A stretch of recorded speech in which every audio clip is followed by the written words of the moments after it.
Саламатсыздар ма? Отырыңыздар.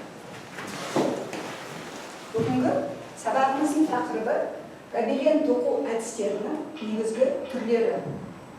Біз арнайы технология сабағына гобелен деген не?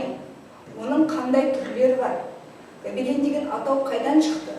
Соның бәрін білдік. Мына қарап отырсаңдар, мұнда гобеленнің бірнеше түрін көріп отырсыңдар. Олар деген тек суретімен ғана бірін-бірінен айырмашылығын көріп отырған жоқсыңдар. Олар технология орындалу әдісіне байланысты әртүрлі.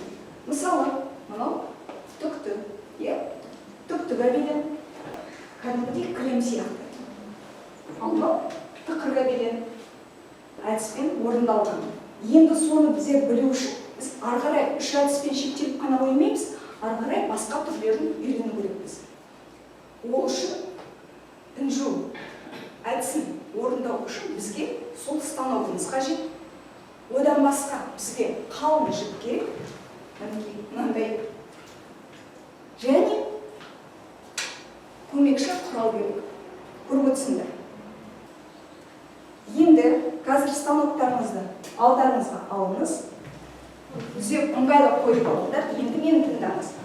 Қайшымен, жаңағыдан көмекші құралмен жұмыс жасайсыңдар. Сондықтан мұқият болу керексіңдер. Жарай ма? Қолдарыңызды қиып алмай, шидеге жаңағыдай бастырып алмай, жайлап қазір жұмысқа кірісеміз.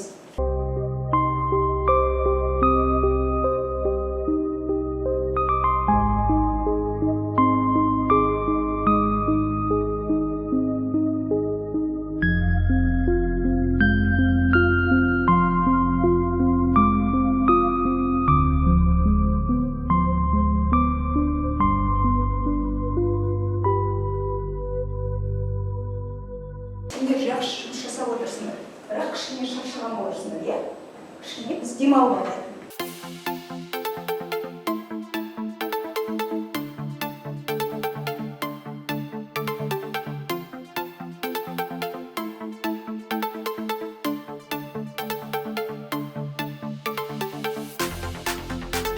Болды, жарайды. Демалыңдар ма кішкене? Отырамыз.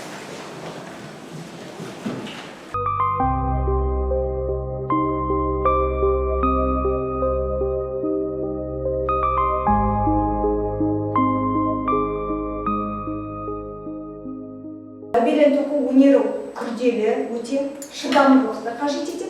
Сендер жақсы қолөнерші болып шығасыңдар. Жақсы, сабақ аяқталды.